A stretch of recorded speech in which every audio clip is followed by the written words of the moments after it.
হযরতে ওমর ফারুক রাদিয়াল্লাহু তাআলা একদিন রাতের বেলা ছদ্মবেশে তার শাসন আমলে ঘুরে ঘুরে দেখছেন তার জনগণ কিভাবে আছে, কার কি অসুবিধা।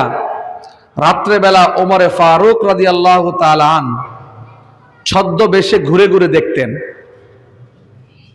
নিজের চেহারা অবয়ব পাল্টাইয়া পরিবর্তন করে রুমাল চাদর দিয়া চেহারা ঢেকে মদিনার অলিতে গলিতে খোঁজ খবর নিতেন, আমার জনগণ কি অবস্থায় আছে, আমার নাগরিক কিভাবে তার দিন যাপন করছে।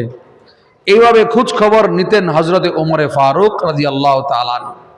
তিনি কে? তিনি দুনিয়ায় থাকতেই জান্নাতের সার্টিফিকেট পেয়েছেন। সুবহানাল্লাহ। এমন একজন শাসক, তিনি ঘুরে ঘুরে দেখতেন। আর আমার আপনার শাসন যারা করে তারাও তো মনে হয় জান্নাতের সার্টিফিকেট পাইছে। জান্নাতের সার্টিফিকেট না পাইলেও মোটামুটি দিল্লির টিকিট তো কনফার্ম, দিল্লির টিকিট কনফার্ম। অতএব যে যেমন, যার সাথে বলে কাকের সাথে কাক মিলে, ময়ূরের সাথে ময়ূর, দাড়িওয়ালার সাথে দাড়িওয়ালার মিলে, মোল্লার সাথে মোল্লার। অতএব আপনাকে আমাকে যার সাথে মিলবে, প্রশ্রয় আশ্রয় দিবে, বোঝা যাবে আপনিও মেডিন সেই তাদেরই দলের লোক। আল্লাহ আমাদেরকে বুঝার তৌফিক দান করুন। মুহতারাম, হযরতে ওমর ফারুক রাদিয়াল্লাহু তাআলা একদিন ঘুরে ঘুরে দেখেন। ঘুরে ঘুরে দেখার পরে দেখে একটা ঘর থেকে একজন বৃদ্ধা মা আর অল্প বয়সী এক মেয়ে, দুইজনের কথোপকথনের আওয়াজ ভেসে আসে। মা বলতেছে যে আমাদের উপার্জন করার মতো কিছু নাই, সংসার চালাবে এমন কোনো কিছু নাই, আমাদের আছে শুধুমাত্র কয়টা বকরি। এই বকরিগুলার দুধ দহন করে রাতের শেষ দিকে সকালবেলা বাজারে বিক্রি করে। এটা দিয়ে এই টুনাটুনি বৃদ্ধা মা এবং এই মেয়ের জীবন পরিচালিত হয়, সংসার চলে। তো কোনোদিন দুধ বেশি হয়, কোনোদিন দুধ কম হয়। তো ওই দিন ঘটনাক্রমে দুধের পরিমাণ কম হয়েছে। মা বলতেছে মেয়েকে যে তুমি দুধের সাথে একটু পানি মিশাও, এর পরিমাণটা বেশি হবে, আমরা একটু বেশি বিক্রি করতে পারবো, আমাদের লাভ হবে। কিন্তু মেয়ে উত্তর দিতেছে, মা তুমি জানো না মুসলিম অর্ধজাহানের খলিফা আমিরুল মুমিনিন ফরমান জারি করছে, খাদ্যে ভেজাল দেওয়া যাবে না, দুই নম্বরই করা যাবে না, পানি মিশাইয়া দুর্নীতি করা যাবে না, আল্লাহ যতটুকু দেন ততটুকু নিয়ে সন্তুষ্ট থাকতে হবে। তুমি কি এটা জানো না?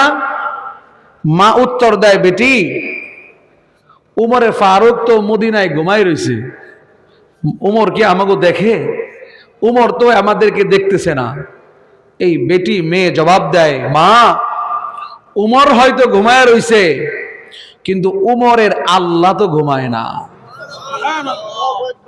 উমর যে আল্লাহকে ভয় করে, উমর যে আল্লাহকে ভয় করে, সে আল্লাহ ঘুমায় না। লা তাখুযুহু সিনাতু ওয়ালা নাওম, সে আল্লাহর তন্দ্রাও আসেন না, ঘুমায়ও না।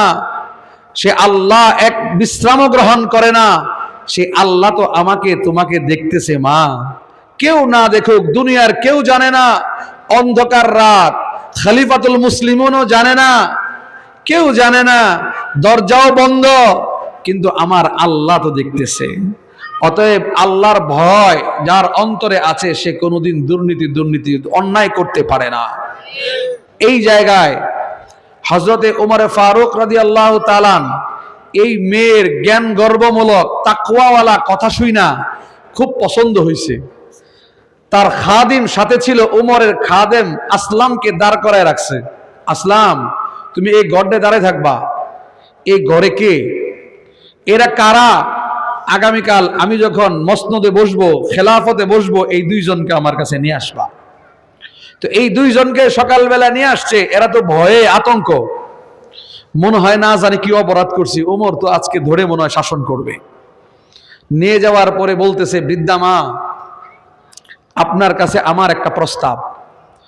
আমার ছেলে আসেম বিবাহের উপযুক্ত হয়েছে, আপনার মেয়ে যদি উপযুক্ত হয় তাহলে আমি আমিরুল মুমিনিন আপনার মেয়েকে আমার পুত্রবধূ হিসেবে প্রস্তাব পেশ করলাম।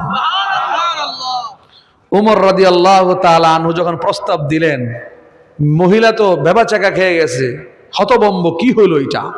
বলতেছে আপনার মেয়ের আল্লাহর ভয় তাকওয়া এত গালেব যেটা আমার মতো উমরেরও অনেক অভাব আছে। আপনার মেয়েটা আমার পুত্রবধূ হলে একটু আমার পরিবার সুন্দর হবে, দিনদারিটা হবে। আপনি আপনার মেয়েকে বিবাহ দিবেন কিনা? মহিলা 7 বার লাব্বাইক লাব্বাইক। আমি আমার মেয়েকে আপনার পুত্রবধূ হিসেবে দেখতে পেলে তো এটা আমার সাত কপাল, এটা আমার ভাগ্য। বলেন ঠিক আছে, বিয়ে আসিমের সাথে হয়ে গেছে। সেই বংশ থেকেই ইসলামের পঞ্চম খলিফা ওমর ইবনে আব্দুল আজিজের জন্মগ্রহণ হয়েছে। সুবহানাল্লাহ। আমি মুহতারাম হাজিরিন, যে কথাটা বুঝাইতে চাইতেছিলাম সেটা হলো, জনগণ যেমন তার শাসক হয় তেমন এইখানে জনগণ, এই জায়গায় ওমরের জনগণ ছিল তাকওয়ায় পরিপূর্ণ, ইনসাফে পরিপূর্ণ, আল্লাহর ভয় পরিপূর্ণ, ঈমান পরিপূর্ণ। এই পরিপূর্ণতার কারণেই তাদের শাসক ছিল ন্যায় নীতিবান, আদর্শবান ওমর ইবনুল খাত্তাবের মতো জান্নাতের সুসংবাদপ্রাপ্ত সানি খেলাফা আল্লাহর নবীর সাহাবী ওমর ইবনুল খাত্তাব ছিল। আর আমার আপনার মতো দুর্নীতিবাজ, অন্যায়কারী, পাপাচার আর হঠকারী আর দুর্নীতিবাজ, অপরাধে জর্জরিত আমার আপনার জন্য ফিসিবাদের মতো সরকার হবে না তো ওমর ইবনুল খাত্তাবের মতো শাসক হবে? আমার আপনার মতো চরিত্র যদি হয় তাহলে আমার আপনার মতো এই সমস্ত দুর্নীতিবাজদের, অন্যায় অপরাধীদের জন্য উমরের মতো ইনসাফগার শাসক আসবে না। এই জন্য বাইহাকির বর্ণনা, আল্লাহর নবী বলেন, যেই জাতির মধ্যে একটা বড় অন্যায় দেখা দেবে